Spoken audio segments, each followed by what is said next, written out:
Salut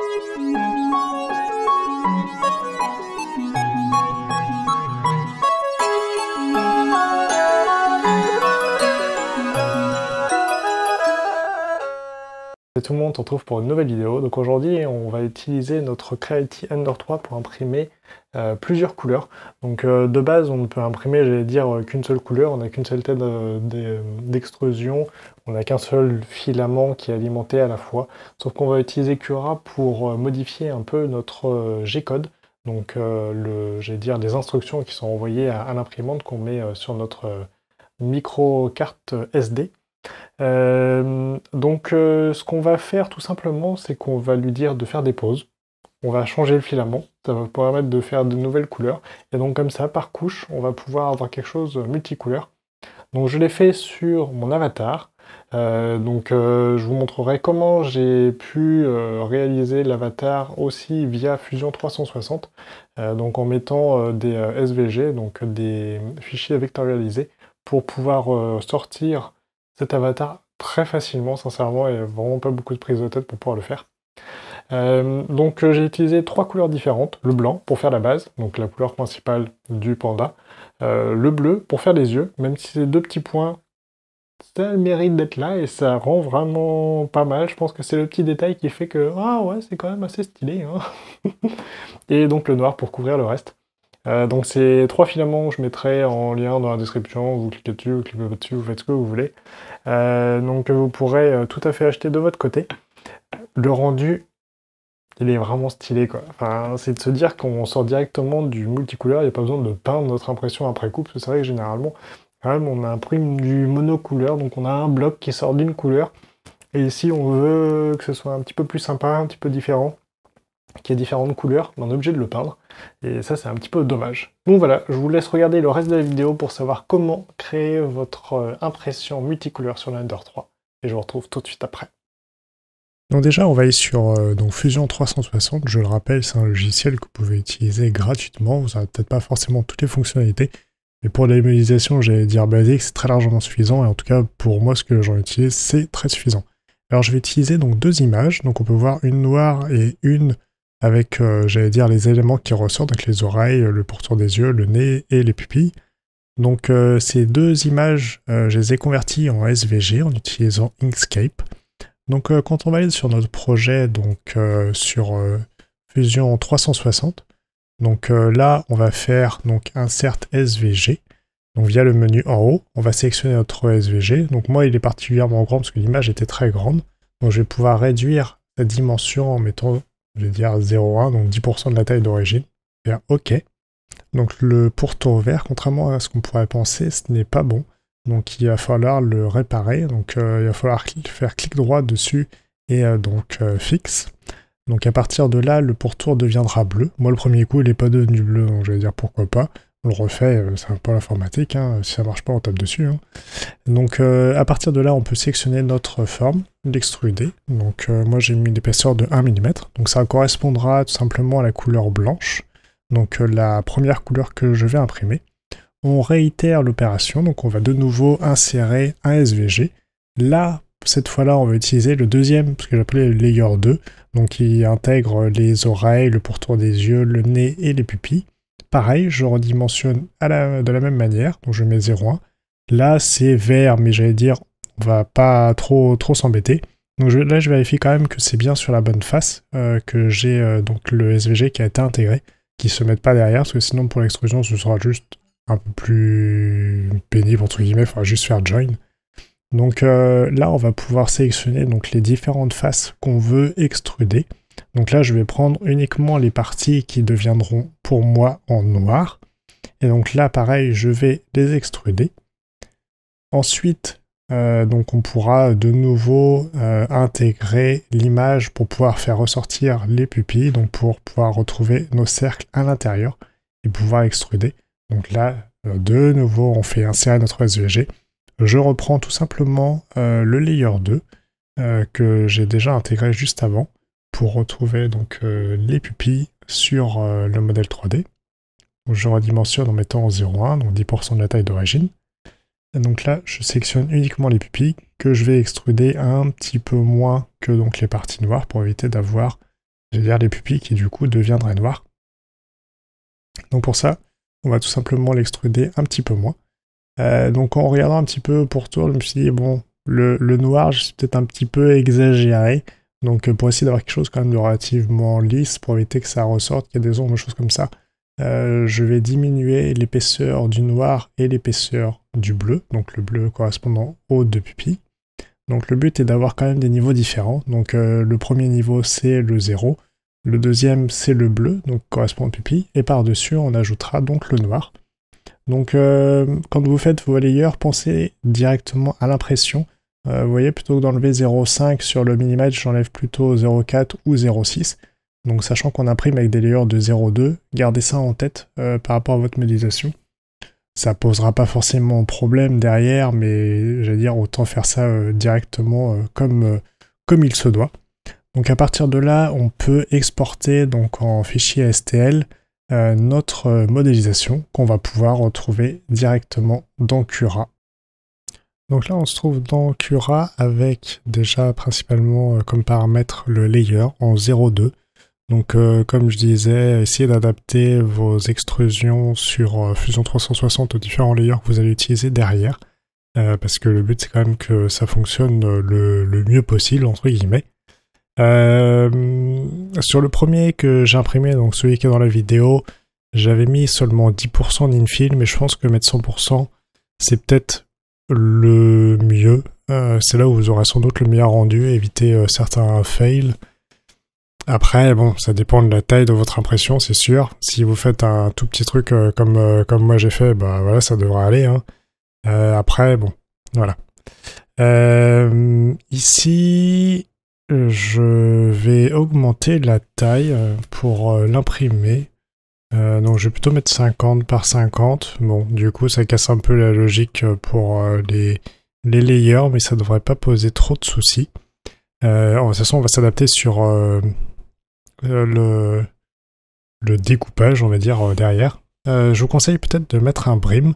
Si vous faites quelque chose de relativement plat, le problème c'est que si vous en mettez pas, vous risquez d'avoir du warping ou des choses comme ça, c'est-à-dire que vos impressions, j'allais dire ici, éventuellement ces parties-là, vont commencer à se décoller et ça va déformer votre impression, surtout si c'est sur une longue durée. Bon, ça peut poser souci. Donc on va pouvoir découper notre profil. On va faire preview pour voir nos différents layers. Donc ici on retrouve évidemment autour le brim, qui est cette zone, si vous l'utilisez pas trop, qui se trouve autour de l'impression, qu'on pourra retirer facilement parce qu'il n'y a qu'une seule couche de filament. Donc si on regarde notre impression par la suite, on voit qu'en layer 10, on commence à imprimer la partie qui sera bleue. Donc de 0 à 10, on fait en blanc.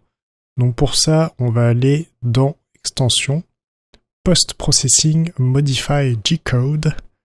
Là, donc, j'ai déjà ajouté les deux layers, mais je peux les refaire. Donc, on va faire Add Script, Pause at Height.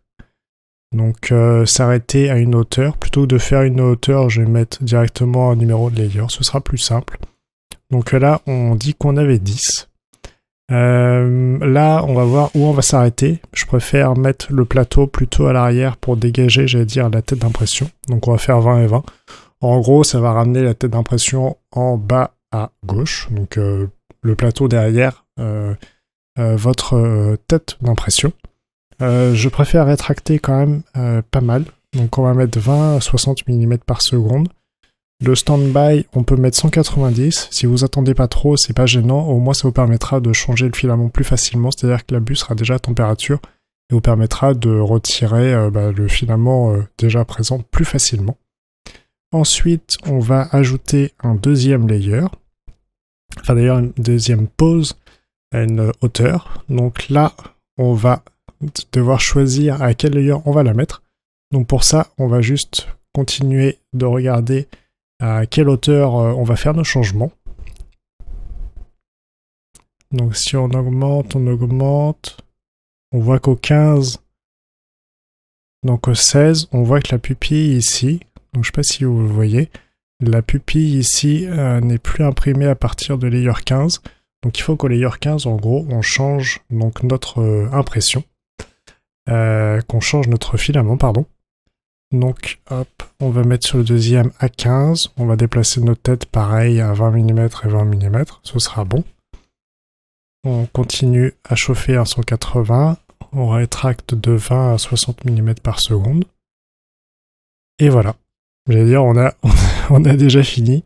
On a notre profil, donc on peut faire slice de nouveau. Donc le découpage. Là, je ne sais pas si on voit les poses liées au G-code dans... Non, on les voit pas sur le déplacement. C'est vrai que c'est quelque chose qui pourrait être intéressant de voir le déplacement de la tête quand on fait des poses utilisateurs, mais c'est pas le cas. Mais limite, c'est pas trop grave. Donc là, on a notre G-code, donc il suffit de le mettre sur votre carte micro SD, de la charger sur votre imprimante, de lancer. L'impression se mettra en pause, donc quand elle atteindra le 10e layer, avant d'entamer le 11e, et pareil au 15e avant d'entamer le 16e, et vous pourrez faire le changement de filament. Et là, donc vous pourrez relancer via le menu, simplement en cliquant, en relançant, et ce sera parti. Donc là, on a le début de l'impression, donc avec le brim qui s'imprime en blanc. On a les premières couches qui sont bien évidemment blanches. Là, on a de l'infill. Donc ça peut poser, je vais dire, quelques soucis esthétiques si vous le gardez. Peut-être que vous préférez justement le retirer pour éviter d'avoir un peu comme là on voit, j'allais dire, les trous sur votre impression, le temps que ça commence à rajouter les autres couleurs. Donc la première couche, comme je disais, première partie, c'est en blanc. Ensuite, on va échanger avec le bleu. Donc notre tête d'impression termine les quelques coins et hop, se met à 20 et 20. Donc vous voyez, elle se met devant. Là, on retire le filament blanc. On ajoute, enfin dans mon cas, le filament bleu. On essaye de le pousser un peu à l'intérieur, donc pour éviter de garder justement le blanc, mais que ça imprime directement du bleu.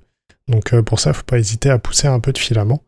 Là, n'ayant pas eu le temps de le retirer avant que ça reprenne, parce que j'ai cliqué un peu vite, ça m'a mis un peu de filament blanc, mais surtout du noir qui devait rester d'une autre impression d'avant.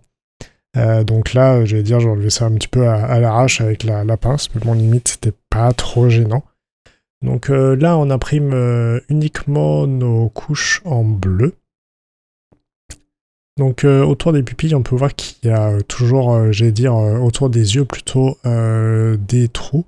Donc là, pareil, on remplace le bleu, on va ajouter notre noir qui va permettre justement de combler ces trous qui sont autour des yeux, comme j'ai pas mis d'infill à 100%.